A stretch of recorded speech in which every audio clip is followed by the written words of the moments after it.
जो सत्य था, जो सत्य रहेगा, उसको किसी बनावट की जरूरत नहीं है, किसी सजावट की जरूरत नहीं है, किसी दिखावट की जरूरत नहीं है। तो जहां पर सच होता है वहां पर डुप्लीकेसी भी होती है, जहां पर सच होता है वहां पर झूठ भी होता है। सो इसलिए जो लौकिक और अलौकिक जीवन को अगर हमने अपना सफला करना है तो ऐसा सदगुरु हमारे जीवन में होना चाहिए जो परमेश्वर का जानकार हो, जो जिसने परमेश्वर को देखा हो। तो गुरुजी ने देखा होगा, तभी उन्होंने कहा तेरे और मेरे में फर्क है। सो मैं आपको एक संदेश देना चाहता हूं आज गुरु पूर्णिमा के पावन पर्व पर। आज गुरु रविदास के जीवन का सवाल नहीं है, आज कबीर साहब के जीवन का सवाल नहीं है, आज गुरु नानक साहब के जीवन का सवाल नहीं है, आज भगवान यीशु के जीवन का सवाल नहीं है, आज मोहम्मद के जीवन का सवाल नहीं है, आज हमारे जीवन का सवाल है, आज आपके और मेरे जीवन का सवाल है। तो जब हम अपने गुरुओं के कहे गए जो आशीष हैं, जो वचन हैं, उनके ऊपर फूल चढ़ाएंगे, उनको मानेंगे, तभी हमारा सुधार हो सकता है। और आज आप देख रहे हैं हमारे सदगुरुओं ने रैबों ने कहा क्या है और आज का जो जीव है वो कब क्या रहा है। तो अगर आप संतों के पद चिन्हों पर नहीं चलेंगे, गुरुओं के पद चिन्हों पर नहीं चलेंगे, उनके सिद्धांतों के, उनके रीति रिवाजों को, विधि विधानों को नहीं मानोगे, तो वास्तव में तो क्या सपने में भी उदार और सुधार नहीं हो सकता है।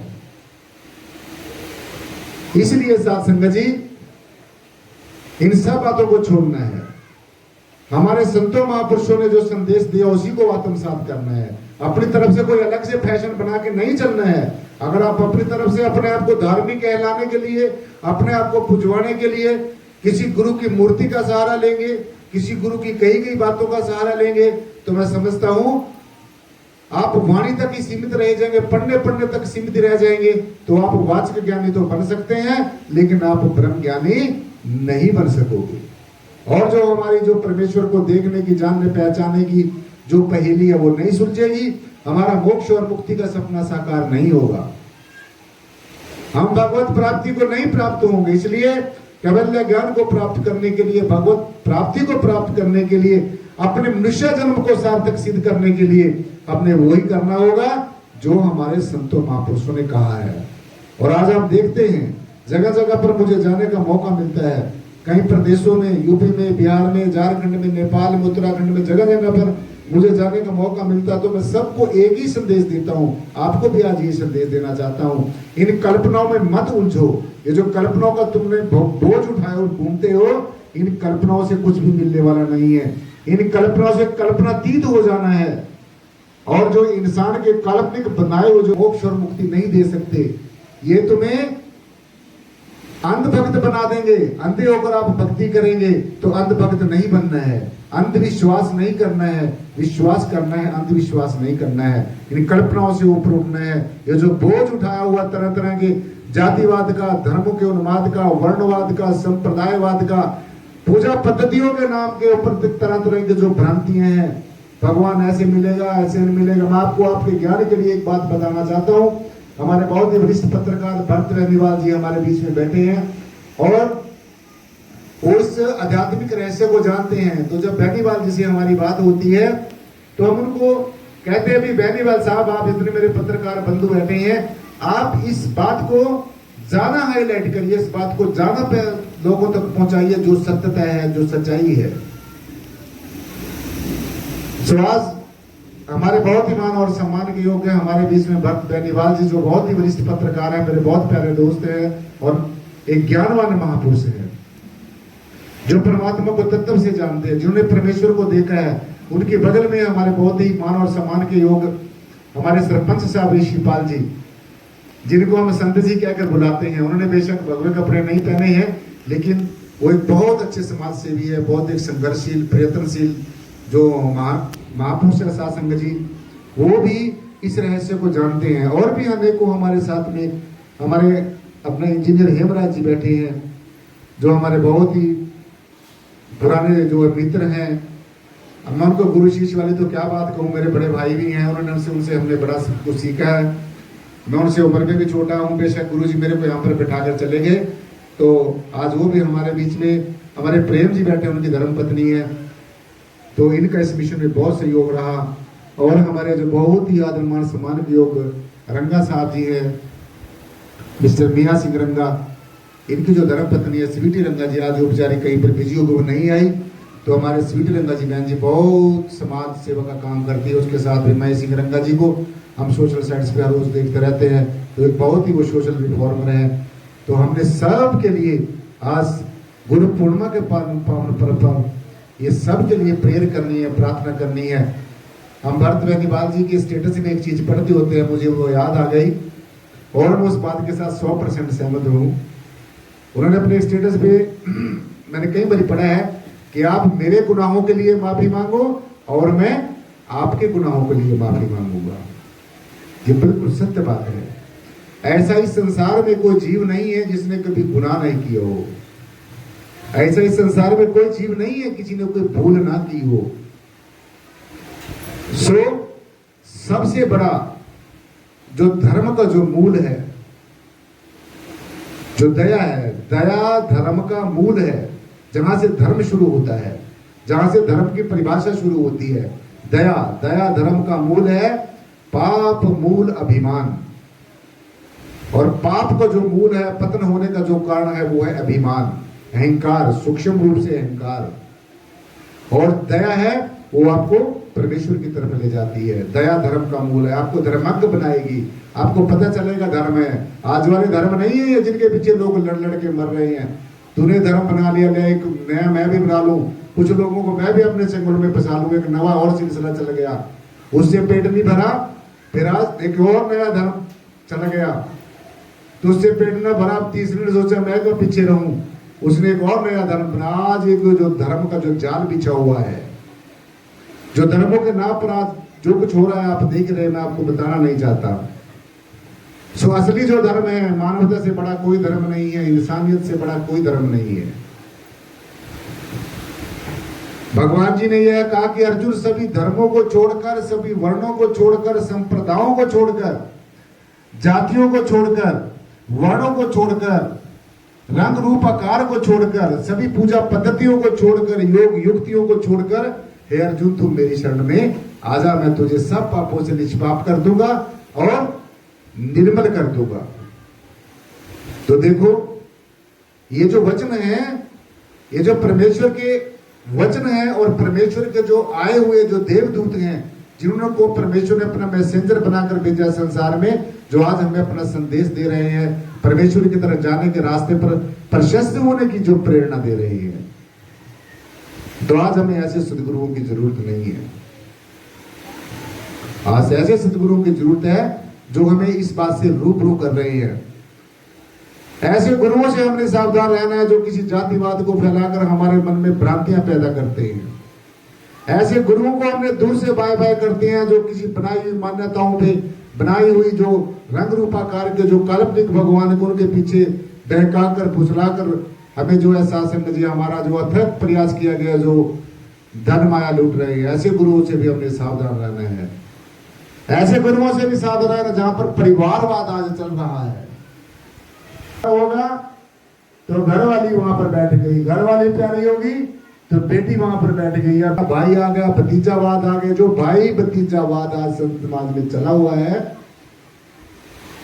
ऐसे संत जो हमें ये कहते हैं कि आप मोह से माया से विरक्त हो जाओ, और वो खुद इस दलदल में धंसे हुए हैं। आप देखते हैं आजकल परिवारवाद संत समाज में कैसे चल रहा है। हालांकि ये सत्य है, एक सैद्धांतिक बात है, जहां तक तुम्हारा अंश का और वंश का रिश्ता होता है, आप अंश में और वंश में कभी भी किसी को अपना गुरु नहीं बना सकते। और आजकल तो ये बाप आ गया उसी को, कई लोग ये कहते हैं मेरा बाप भी मेरे को प्रणाम करता होता था, मेरे से भी मुझे भी श्रेष्ठ समझता होता था। ऐसी सी परंपराओं में लोग उलझे बैठे हैं। अपने पिता को भी अपने चरणों में कहते तुम यहां प्रणाम कर, मैंने तेरे से पहले ज्ञान लिया है। अपने बेटे को कहता है, अपनी घरवाली को कहता है, जबरदस्ती। सो ये ज्ञान चाहे किसी ने पहले लिया है, चाहे अब लिया है, चाहे पुराना लिया है, चाहे पहले गुरुओं से लिया है, चाहे अब वाले गुरु से लिया, चाहे किसी से भी लिया है, इसमें छोटा बड़ा नहीं होता। ये सूक्ष्म रूप से अहंकार है। ये ज्ञान इसके साथ अगर अहंकार हो गया तो आपके लिए ये जहर बन जाएगा और आप इस जहर को पी पी कर आप खुद ही परेशान हो जाओगे। और अगर आप इस ब्रह्म ज्ञान के साथ, इस तत्व ज्ञान के साथ में, अगर इसके साथ में विनीत भाव आ गया तो फिर ये ज्ञान आपके लिए क्या बन जाएगा? अमृत बन जाएगा। अमृत पान करके आप कैवल्य ज्ञान को प्राप्त हो जाएंगे। तो इसलिए आज गुरु पूर्णिमा के पावन पर्व पर ये संदेश सुन के जाना है, अहम से बनना है, बचना है। किसी जाति का अहम, किसी धर्म का अहम, किसी संप्रदाय का अहंकार, किसी भी मिशन का अहम, मेरा मिशन बड़ा है, मेरा गुरु बड़ा है। गुरु कभी बड़ा नहीं होता, कोई छोटा नहीं होता, क्योंकि आप शरीर को गुरु समझ रहे हैं, आप इससे दिखावट बनावट सजावट को गुरु समझ रहे हैं। तो जितने आप साधारण रहोगे, जितने आप सिंपल रहोगे, जितने आप अपनी सनातन संस्कृति के साथ जुड़ोगे, ये जो गुरुडम आजकल चला हुआ है, गुरुडम, एक गुरुडम और दूसरा ग्रुपिज्म, जो भागों में जो जीव बट गया है, और गुरुडम जो चला हुआ है, वो गुरु अच्छा नहीं है तो मेरे पास आ, मैं तेरे को वो बात बताऊंगा। लेकिन मैं आपके सामने जीता जागता प्रमाण बैठा हूं,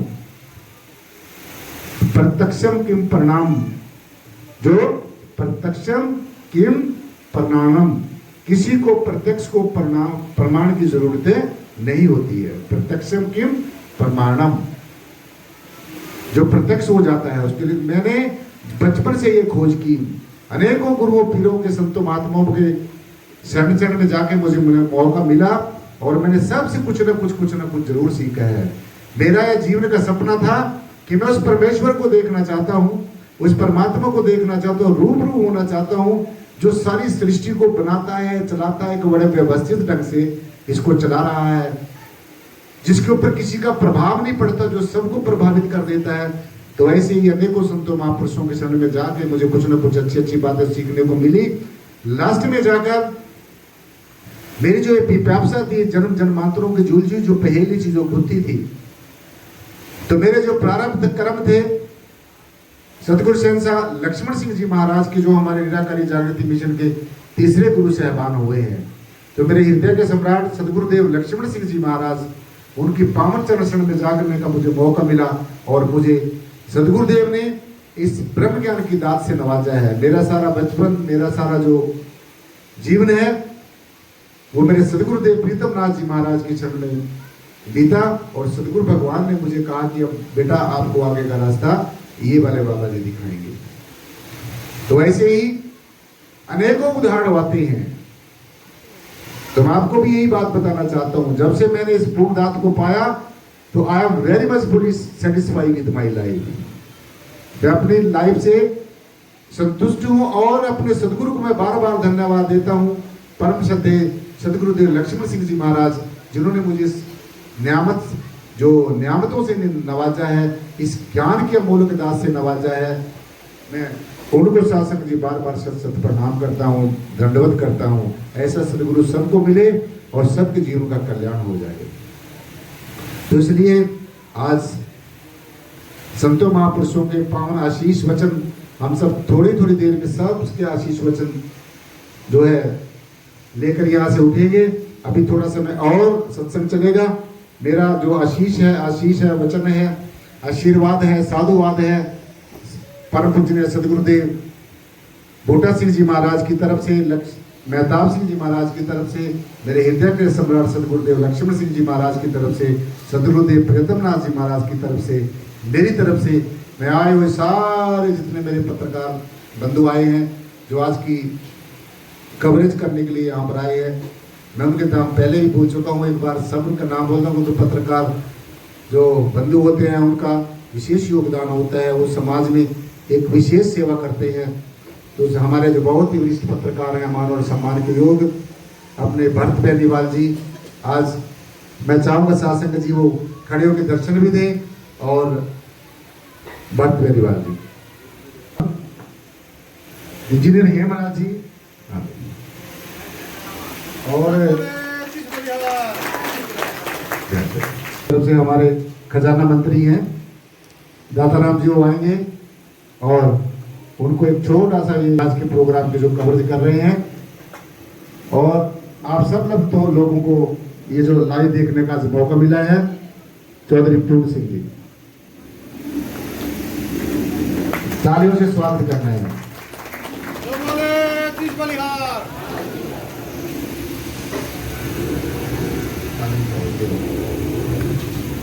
आप हमारे बहुत ही मान और सम्मान के योग मियां सिंह रंगा जी, जो बहुत ही निराकारी जागृति मिशन की तरफ से कोई बात नहीं, कोई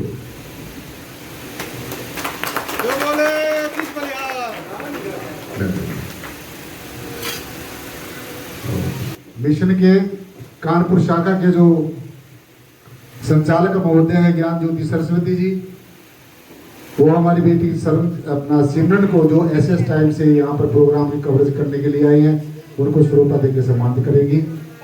इनका भी तालियों से स्वागत करना है सभी।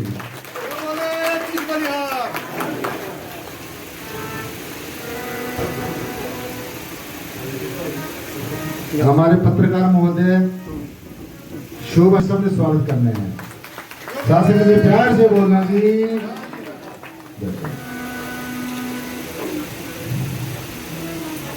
अब हमारे गजब हरियाणा अखबार से मिस्टर राहुल